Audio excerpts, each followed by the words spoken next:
쳐다보고 이렇게 하면 좋겠습니다. 옆에서 같이 예배드려 주셔서 감사합니다. 옆에 같이 예배드려 주셔서 감사합니다. 아멘. 그러면 그렇게 인사받고 말면 안 되죠. 별 말씀을 저도 감사합니다. 시작. 별 말씀을 저도 감사합니다. 기원전 490년에 아테네 북방 42km 지점에서 큰 전투가 있었습니다. 페르시아와 아테네의 전쟁이었습니다. 물론 페르시아 군대가 훨씬 더 강력했습니다. 숫자도 많고 그리고 무기도 앞서 있었습니다. 아테네는 이미 패전할 것을 계획하고 있었지만 그런데 극적으로 승리를 거두게 됩니다. 통신수단이 발달되지 않았던 그 당시에 한 소년 전령이 뛰어옵니다. 그리고 아테네 시에 도착했습니다. 그리고 아테네 시에서 이렇게 얘기합니다. 우리 아테네가 이겼습니다. 승리했습니다. 아테네 군의 승리입니다. 그리고 엎어져서 그냥 세상을 떠났습니다.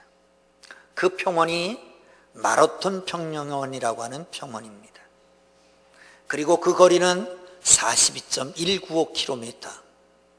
그 이후에 육상 종목이 하나 더 생겼는데 마라톤이라고 하는 것입니다. 이 소식, 승리의 소식, 이 기쁜 소식을 가리켜서 유앙겔리온 복음이라고 말합니다. 전쟁이 나가 있는 사람들이 몇 달씩 몇 년씩 집에 돌아오지를 못합니다. 전쟁에 이겼는지 졌는지 생사도 확인할 수가 없습니다. 지금처럼 교통수단이 발달되지 않았기 때문에 소식을 들을 수 없는 것입니다. 남편을, 아들을 죽었는지 살았는지 모르고 초조하게 기다리던 이들에게 승전의 소식은 그야말로 기쁜 소식이 아닐 수 없습니다. 전령이 옵니다. 그리고 가장 높은 성문 위에 올라갑니다. 많은 사람들을 모읍니다. 그리고 소리를 지릅니다. 전쟁에 이겼습니다. 어디에서 어떻게 이겼습니다. 어디를 쳐들어갔고 어디를 빼앗았고 어디를 점령했습니다. 이렇게 승전보를 전하면 모든 성에 있는 사람들은 잔치가 시작됩니다. 축제가 시작됩니다. 이 한마디 소식, 우리가 이겼다라고 하는 이 소식, 이 엄청난 소식, 이 감격 때문에 기쁨의 즐거움에 환성을 부르게 되는 것입니다. 여러분, 우리에게 있어서 갖가지 기쁘고 즐거운 소식들 내지는 슬픔의 소식도 있을 수 있습니다. 그러나 거민족적으로 드라마틱한 경험을 한 것은 8.15 광복이라고 할 수 있을 것입니다. 소위 천황이라고 하는 자가 벌벌 떨는 목소리로 패전을 무조건 항복할 때에 잘 들려오지 않았던 라디오를 듣고 있었던 모든 국민은 환성을 질렀습니다. 눈물을 흘렸습니다. 기록에 의하면 한 달 반 동안 아무 일도 안 하고 더 기쁘고 축제의 분위기로 교회에서는 종을 치고 매일같이 예배를 드리고 했다고 하는 기록도 있습니다. 이 기쁨의 소식 한 가지 때문에, 이 기쁨의 소식으로 인해서 사람들이 기쁨과 환성을 지르게 되는 거지요. 축제를 하게 되는 겁니다. 이게 복음입니다. 해방과 승리의 소식입니다. 이게 복음입니다. 바울은 그리스도에 대한 소식은 그와 같다고 생각합니다. 예수 그리스도의 소식은 죄와 사망과 율법의 사슬에서, 저주에서 사슬에서 끊고 이제는 율법에서 해방되는 해방의 소식이고 기독교는 축제의 종교가 되었다라고 하는 선포라고 합니다. 여러분, 그러기에 기독교는 기쁨의 종교입니다. 벅찬 감격에 사는 것입니다. 내가 얼마나 자유한가? 이제 예수를 잘 믿느냐 못 믿느냐의 척도는 우리의 기쁨이냐 즐거움이냐 아니면 슬픔이냐 내지는 우울함이냐에 결정됩니다. 예수를 잘 믿는다고 하는 사람은 징징거릴 이유가 없습니다. 예수 잘 믿는 사람은 울을 수 없습니다.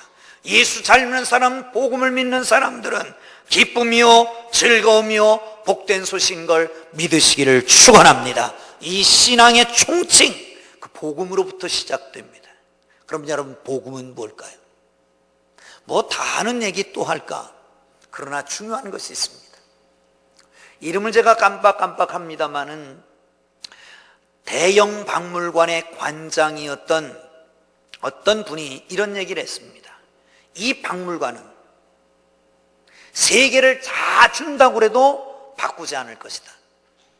단 바울이 친필로 쓴 로마서의 한 장만 있어도 이 박물관을 다 줄 것이다. 그만큼 귀한 게 로마서입니다. 어떤 분은 그런 얘기를 했습니다. 성경 전체를 반지, 링이라고 한다면 로마서는 거기에 붙어있는 다이아몬드요, 로마서 8장은 거기 맨 끝 반짝거리는 바로 그 부분이다 라고 말했습니다. 요즘 새벽에 로마서를 함께 읽고 있습니다. 9월 첫날부터 로마서를 함께 읽고 있어요. 오늘 그래서 로마서를 보는 것입니다. 로마서를 함께 말씀을 나누기를 원하면 새벽에 함께 나오시면 아주 귀한 말씀을 함께 나눌 것입니다. 여기에 이렇게 말합니다. 이 복음이 뭐냐? 2절을 보겠습니다. 1장 2절입니다. 시작.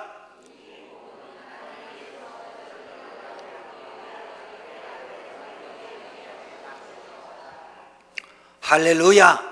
이 복음은 하나님께서 선지자들로 말미암아 그 아들에 관하여 약속하신 것인데 지금 성취되었다라고 하는 겁니다.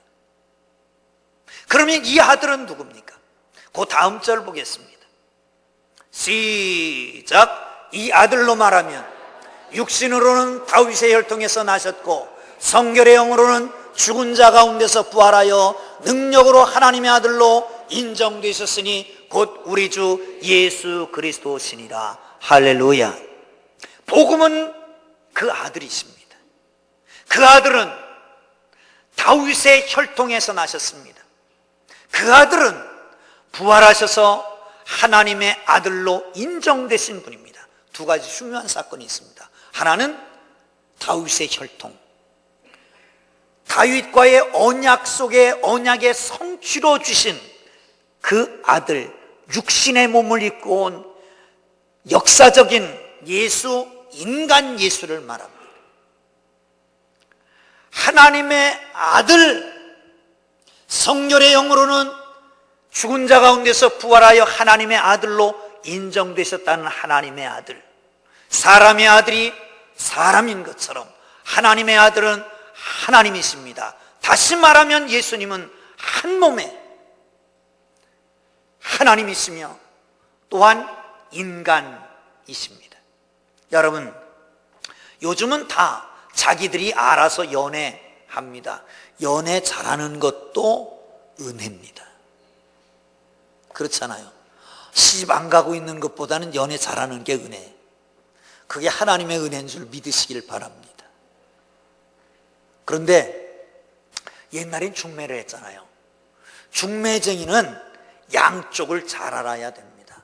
신랑도 잘 알고 신부 쪽도 잘 알고 그래야 중매를 설 거 아니에요. 하나님과 사람 18절부터 보면 하나님의 진노가 불의를 쫓아 사는 사람들에게 나타난다고 말했는데, 하나님을 알만한 것을 저희 속에, 우리의 영혼 속에, 심령 속에, 양심 속에 주어서 하나님을 알게 만들었는데, 아니 또 그의 신성과 능력이 하나님이 만드신 만물 가운데 분명히 보여서 알게 만들었는데, 하나님을 알되 하나님을 영화롭게도 하지 아니하고 감사치도 아니하고 그 마음이 허망하여져서 하나님을 알기를 포기했다는 겁니다. 그래서 상실한 마음 가운데 그냥 내버려뒀다는 거예요. 하나님을 잃어버린 상태에 그냥 둬버렸습니다. 그리고 나니까 죄를 짓습니다. 그리고 나니까 정욕대로 살아갑니다. 그리고 나니까 인간에겐 저주가 찾아왔습니다. 하나님과 도저히 화해할 수 없는 상태에 있었습니다. 그래서 화해자인 예수 그리스도가 필요합니다. 하나님도 알고 인간도 아는 하나님이시며 인간이신 그분이 이 땅에 오신 것을 믿으시기를 축원합니다. 또한 그분은 화해가 그냥 되는 게 아니라 화목제물이 있어야지 됩니다. 화목제물은 죄가 없어야 되잖아요.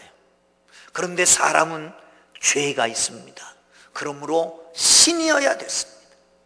그런가 하면 죽어야 됩니다.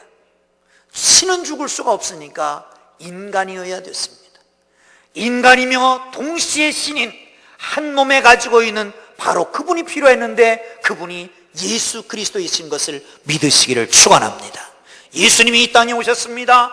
유일하신 중보자이십니다. 인간과 하나님을 짝지어 주신 분입니다. 안의 인간과 하나님이 화목될 수 없으니까 당신 스스로가 몸을 버려서 십자가에 달려 돌아가심으로 인간과 사람을, 하나님과 사람을 화목되게 만드신 바로 그분입니다.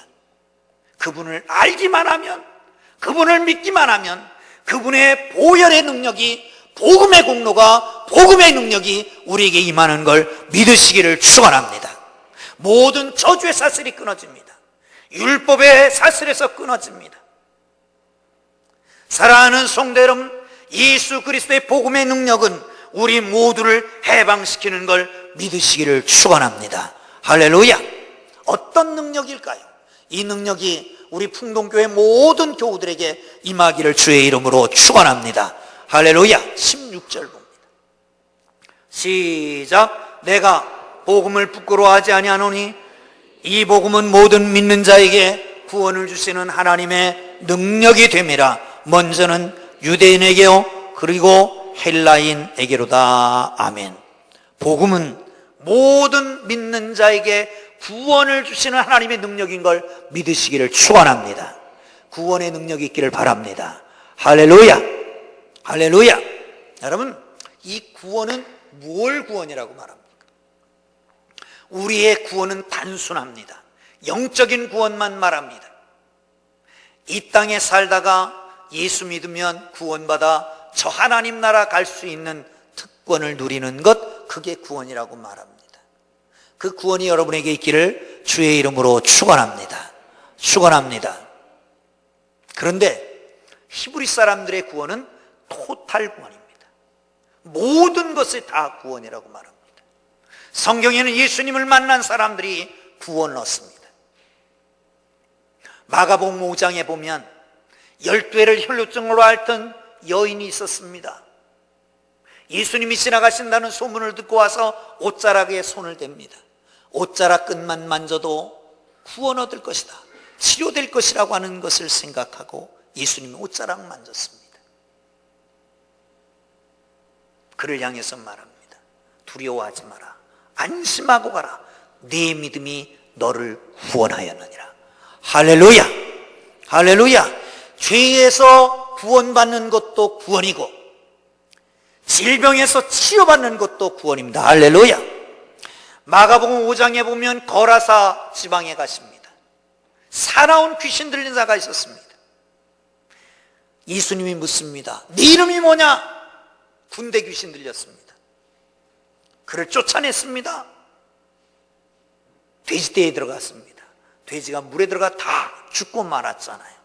그리고 그 사람은 제정신이 들어서 돌아갑니다. 예수 그리스도를 알면 복음의 능력이 여러분의 마음과 생각과 영혼까지, 상처나 부분까지 치유하시는 걸 믿으시기를 축원합니다. 할렐루야. 할렐루야. 예수님이 배를 타고 건너가십니다. 풍랑이 일어납니다.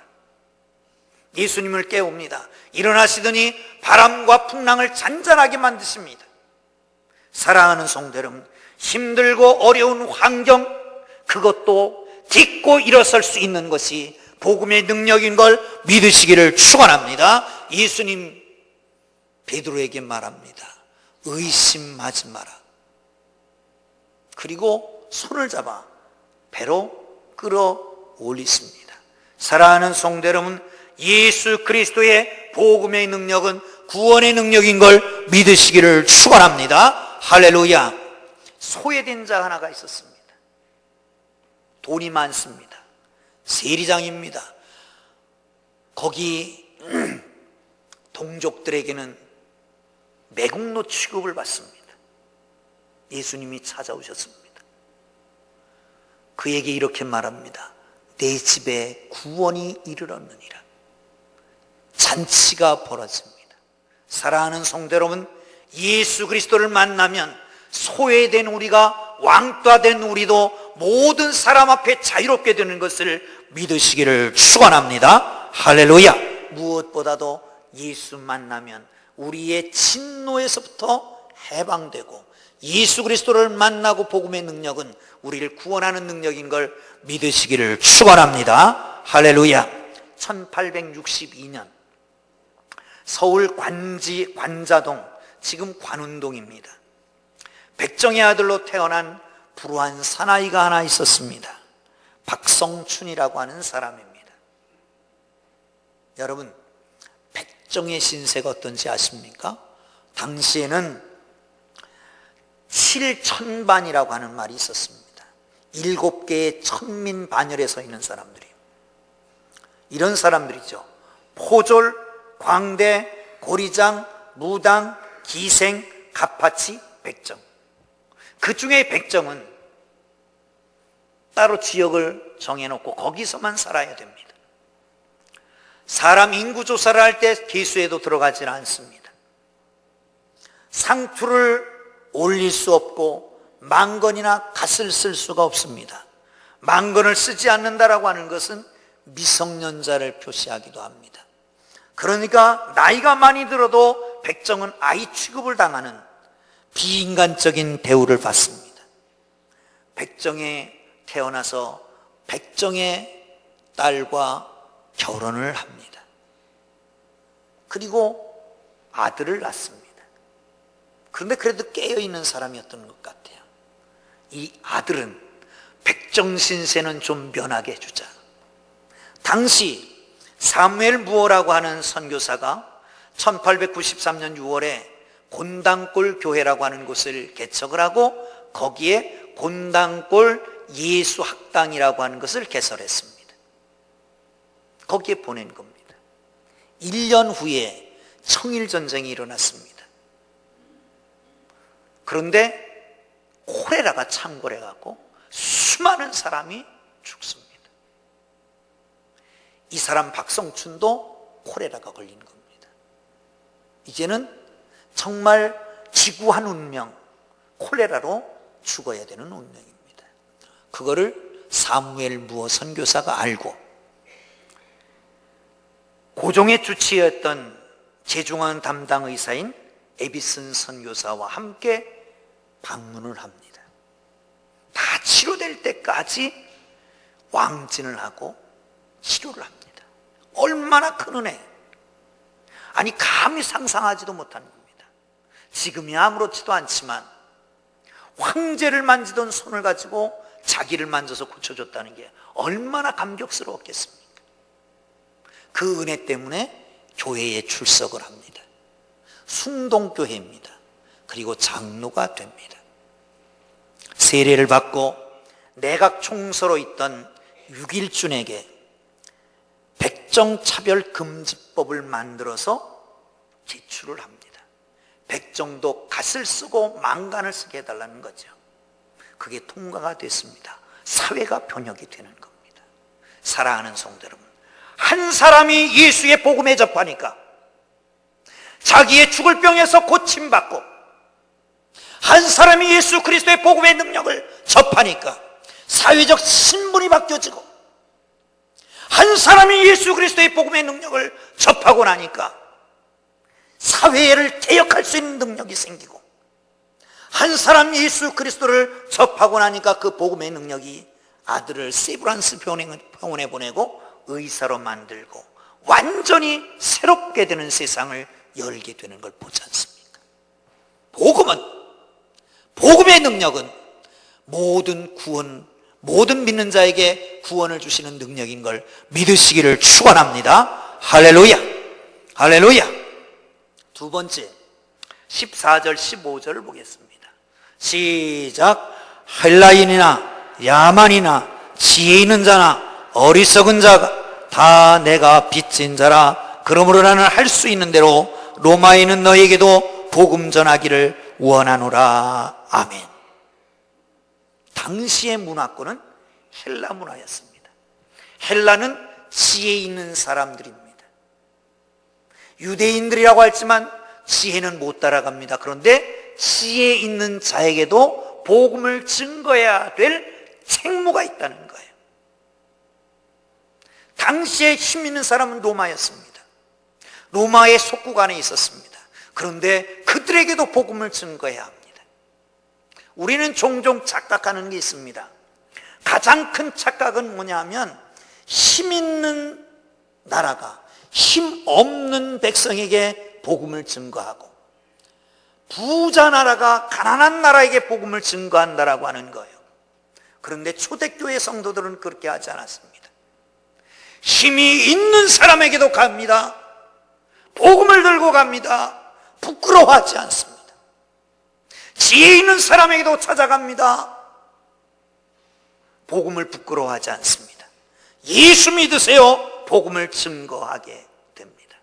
사랑하는 성도 여러분, 복음을 가지고 쭈삣쭈삣 하십니까? 복음을 증거해 보셨습니까? 사랑하는 성도 여러분, 복음의 열정이 여러분에게 살아나기를 주님의 이름으로 축원합니다. 축원합니다. 할렐루야, 할렐루야. 무디는 어디서든지 복음을 증거합니다. 어느 날 버스를 기다리고 있는데 버스 정류장에 한 남자분이 서 있습니다. 그래 가서 이렇게 얘기합니다. 예수 믿으세요. 아마 이분이 기분이 나빴던 것 같아요. 내가 예수 믿건 말건 네가 뭔 상관이냐? 그러는 거예요. 무디가 뭐라고 그랬는지 아십니까? 선생이 나한테 화내는 건 괜찮은데 그래도 예수는 믿어야 된다고. 아니 이 사람아, 뭘 예수를 믿어? 내가 힘들고 어렵다는데 그래도 예수 믿어야 된다고. 당신 뭐 하는 사람이야? 나 직업이 예수 믿게 전도하는 사람이요. 그랬다는 거예요. 사랑하는 성도 여러분, 그런데 그쪽 반응이 더 재밌습니다. 그러면 당신이 무디야? 그러더라는 거예요. 여러분, 소문났습니다. 뭐로 소문나요? 복음 증거하는 사람으로 소문난 겁니다. 우리는 빚진 자라고 하는 의식을 가져보셨습니까? 빚, 그거 참 힘든 겁니다.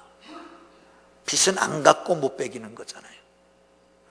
빚 안 갚고 베기는 사람, 빚 안 갚는 사람은 요즘 희한한 게 다 생겼어요. 뭐 개인회상 뭐 이런 게 생겨가지고 빚도 조금 갖고 말고 뭐 이렇게 열어줬는데 잘하는 짓인지 못하는 짓인지 모르겠지만 참 잘못하는 것 같아요.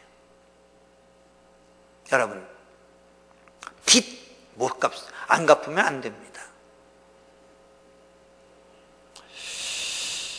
양화진 선교사 묘원에 가면 루비 캔드릭이라고 하는 여인의 묘가 있습니다.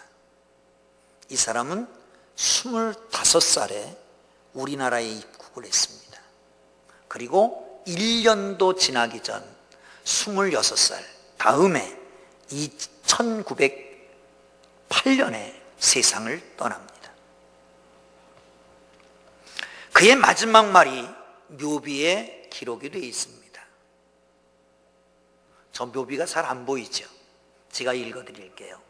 발음이 시원찮지만 제가 저녁에 영어를 배워서 낮에는 발음이 안 좋습니다. If I had 1,000 leaves to give, Korea should have them all. 내게 1,000개의 생명이 있다면 이 생명 1,000개를 다 한국에 쏟고 싶다는 거예요. 이 사람이 마지막으로 부모님에게 편지를 씁니다. 내게 만약 아버지의 어머니, 이곳 조선 땅은 참으로 아름다운 곳입니다. 모든 사람들이 하나님을 닮은 것 같습니다. 선한 마음과 복음에 대한 열정으로와 아마도 몇십 년 후에는 하나님께서 가장 사랑하는 곳이 될 것입니다. 저는 복음을 듣기 위해 20km를 맨발로 걸어오는 어린아이들을 보았을 때 그들 안에서 하나님의 사랑 때문에 오히려 위로를 받습니다. 그러나 한편 핍박이 점점 심해지고 있습니다.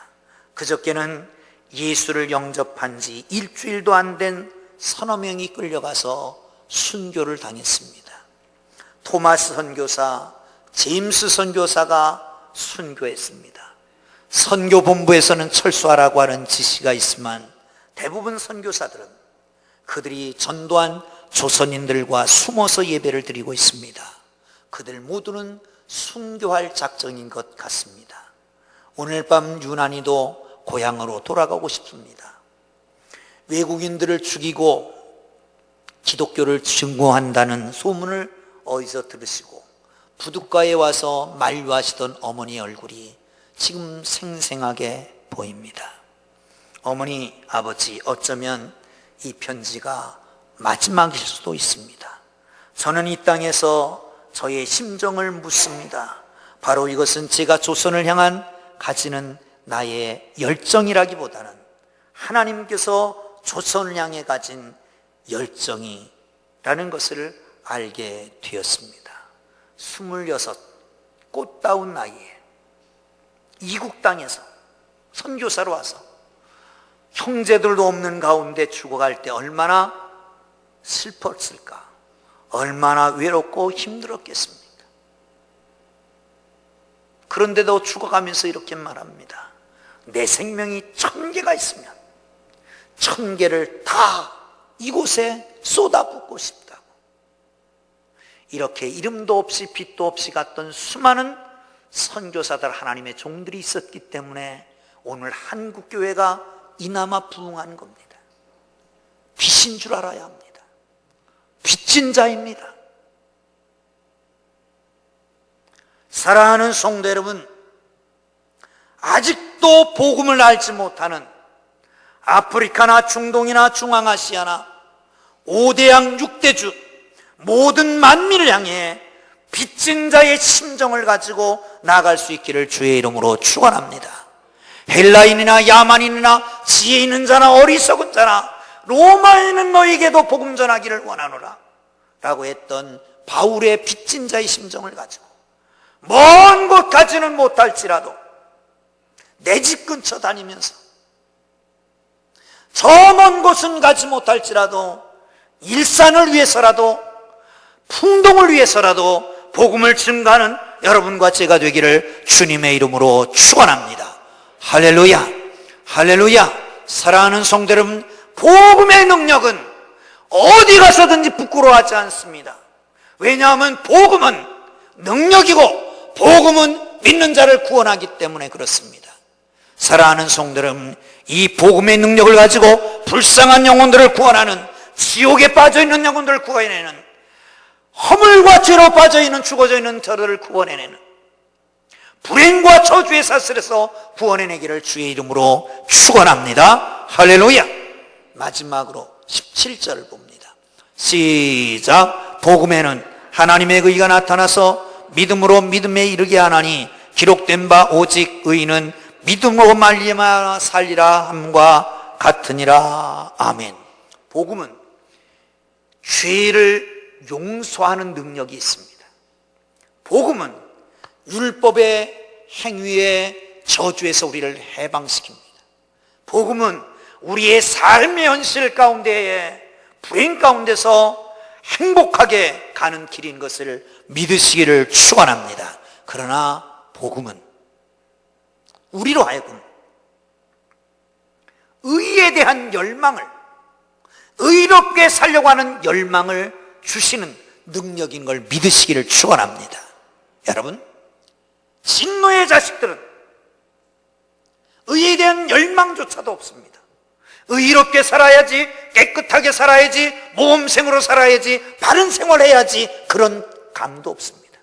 그냥 먹고 마시고 내배 부르면 되고, 그게 세상의 의의를 모르는 사람들입니다. 예수 그리스도가 우리 속에 오면, 예수를 만나게 되면 복음의 능력은 우리 속에서 의롭게 살려고 하는 열망을 주시게 되는 걸 믿으시기를 축원합니다. 여러분, 의에 대한 열망은 누구에게나 있을 수 있습니다. 예수 믿은 사람은 누구에게 있을 수 있습니다. 그런데 열망을 가져봐야 작심삼일입니다. 안 해본 게 아닙니다. 의롭게 살아야지, 깨끗하게 살아야지, 선하게 살아야지, 바른 생활해야지. 그런데 안 되는 걸 어떻게 해? 안 되는 걸 어떻게 해? 그래서 바울도 빌립보서 3장 9절에서는 내가 가진 의는 율법에서 난 것이 아니요 오직 그리스도를 믿는 믿음으로 말미암은 것이니 곧 믿음으로 하나님께로서 난 의다 라고 말씀하고 있습니다. 사랑하는 성도 여러분, 내가 하나님께 왔더니 하나님은 나에게 선물을 주셨습니다. 그 선물이 뭐냐? 의롭다라고 하는 선물입니다. 내 양심의 가책에서 나를 해방시키시고 나를 의롭다고 하십니다. 지금까지 내가 어떻게 살았든지 상관없이 이제는 의롭다고 말씀하십니다. 그런데 그 이후에 의롭게 사는 열망도 허락하신다는 겁니다. 할렐루야, 할렐루야. 이 능력이 여러분에게 부여되기를 주의 이름으로 축원합니다. 할렐루야. 여러분, 그러나 열망뿐만 아니라 우리 속에 있는 성령께서 우리로 하여금 의롭게 살 수 있도록 능력을 부여하십니다. 아멘, 아멘. 이게 복음입니다. 예수 그리스도이십니다. 예수 그리스도의 복음은 십자가에서 드러납니다. 여러분, 십자가를 보면서 뭘 생각하십니까? 두 가지를 분명히 생각해야 됩니다. 십자가에 돌아가신 예수 그리스도를 보면서 예수님이 왜 돌아가셨나? 나의 죄 때문이다. 아니, 예수님이 아니면 안 되냐? 하나님이 아니시면 안 되느냐 말이죠. 하나님으로서만 갚을 수 있는 죄를 지은 거 아닙니까? 얼마나 죄가 크다면, 얼마나 죄가 크면 그냥 될 수 있는 게 아니라 하나님의 아들 예수 그리스도여만 됐습니까? 그렇다면 십자가를 보면서 나의 큰 죄, 어마어마한 죄, 이 큰 죄에 대해서 자각할 수 있어야 됩니다. 그러나 또 한 가지, 대신 희생으로 값을 치르셨다라고 하는 사실 속에서 그 큰 사랑, 독생자가 하나님이 십자가에 달려서 물과 피를 다 쏟으시고 몸을 갈기갈기 찢으시고 돌아가셨다니 이 놀라운 사실, 여기에 그 큰 사랑도 느낄 수 있어야 합니다.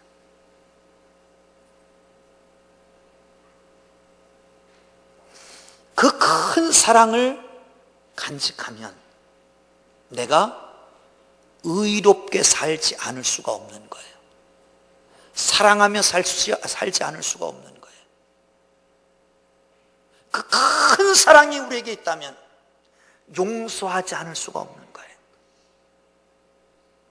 그 큰 사랑이 우리에게 있기에 늘 기쁘지 않을 수가 없는 거예요. 이 큰 사랑, 복음의 능력이 여러분에게 있기를 주님의 이름으로 축원합니다. 자격이 없는데, 나는 자격이 없는데, 쓸모없는 인생인데, 만물에 짓기만도 못한데, 만악의 죄악이 저질러 있는 몸인데, 그런데 내 죄를 대신하기 위해서 예수님이 세상에 오셨고 십자가를 지고 돌아가셨다면 이 큰 사랑을 누리며 살아야 될 것입니다. 제가 목회하면서 보면 이제 목회 30년이 넘어가는데 30년 동안 이런 게 한 게 있어서 연구를 해봤습니다. 사랑받을 만한 사람은 사랑을 못 받고 사랑받지 못할 사람이 사랑받는다. 이게 아이러니하잖아요. 어떻게 보면 똑똑해요, 이뻐요, 날씬해요, 공부도 많이 했어요. 그런데 사랑을 못 받아. 남편 따로 아내 따로 그리고 살아요. 그런데 어떻게 보면 정말 저 사람 어떻게 시집을 갔을까 하는 생각이 들어. 용케 시집 갔다. 근데 여기 있는 사람들 말고 여기는 그런 사람 없어. 어느 날은 백화점에 갔는데 백화점에 아주 멋진 남자가 핸드백을 들고 기다리고 있더라고요. 그래서 그런가 보다 하고 지나치려고 그랬는데 화장실에서 나오는 아줌마를 보니까 이건 정말 저 남자가 저 여자를 구원했구나 하는 생각이 딱 들더라고요. 그런데 왜 그런 여자가 사랑을 받을까? 문제가 뭘까요? 연구를 해본 결과 똑똑하고 예쁘고 그런 사람은 율법적으로 해석을 해요. 내가 너 같은 엑사국사하고 살다니 뭐가 잘못돼도 잘못됐지. 내 팔자가 왜 이 모양이냐? 네가 뭘 잘났냐? 이렇게 사니까 문제야. 이렇게 사니까. 또 나는 무엇이 잘하고 똑똑한데 남편한테 사랑을 못 받는다. 그래서 짜증내고 사는 거예요. 그러니까 사랑을 못 받는 거지. 반면에 좀 변변치 못한 사람은 남편이 항상 감지덕지합니다. 사흘에 한 번 돌아도 감사하지. 집 안 잊어버리고 온 게 다행이지. 늦게 돌아도 상관없어요. 들어오니까 감사하지. 아이고 여보 감사해. 얼마나 피곤해. 그러니까 사랑받는 거라니까. 나는 부족해도, 나는 어리석어도, 나는 잘난 게 없어도 남편이 나를 사랑해 준다. 그러면 행복한 거 아니겠습니까? 여러분, 중동에 가면 여인들이 금팔찌를 많이 끼고 다닌답니다. 이 금팔찌가 뭐냐면 우리나라 같지 않고 그 나라는 일부 닫혀져 있으니까 수많은 여성들을 거느리고 있잖아요. 근데 어느 날 갑자기 감동이 오는 거예요. 어느 여인이 갑자기 사랑스러워지는 거예요. 그럼 금팔찌를 사다 준다는 거예요. 그래서 이 팔찌가 많으면 사랑을 많이 받는다라고 하는 표시래요. 여러분 금팔찌를 좀 많이 사다 껴보기 바랍니다. 근데 자기가 사다 끼는 것은 멍청한 짓이에요. 남편 여러분 오늘 저녁에는 금팔찌를 좀 하나씩 사갖고 가시길 바랍니다. 아멘을 안 하시는구만요. 그럼 사갖고 가지 마시길 바랍니다. 여러분 무슨 얘기입니까? 내가 사랑받고 있다라고 생각하면 나는 부족한데, 나는 연약한데, 나는 아무것도 아닌데, 만물에 찍기만도 못한데 하나님이 나를 사랑하신다라고 하는 것만 내 속에 있다면, 그러면 의롭게 살려고 하는 욕망이 생기고 의롭게 살아가는 거예요. 복음에는 하나님의 의가 나타나서 믿음으로 믿음에 이르게 하나니 오직 의는 믿음으로 말미암아 사니. 사랑하는 성도 여러분, 복음의 능력이 여러분의 가정에 임하기를 주의 이름으로 축원합니다. 복음의 능력이 여러분 심령 속에 있기를 바랍니다. 여러분의 자녀 속에 있기를 바랍니다. 복음의 능력으로 구원의 역사가 일어나기를 주의 이름으로 축원합니다. 복음의 능력으로 복음을 증거하는 삶이 되기를 바랍니다. 복음의 능력으로 의롭게 사는 하나님의 사람들 되기를 주의 이름으로 축원합니다. 할렐루야. 기도하겠습니다.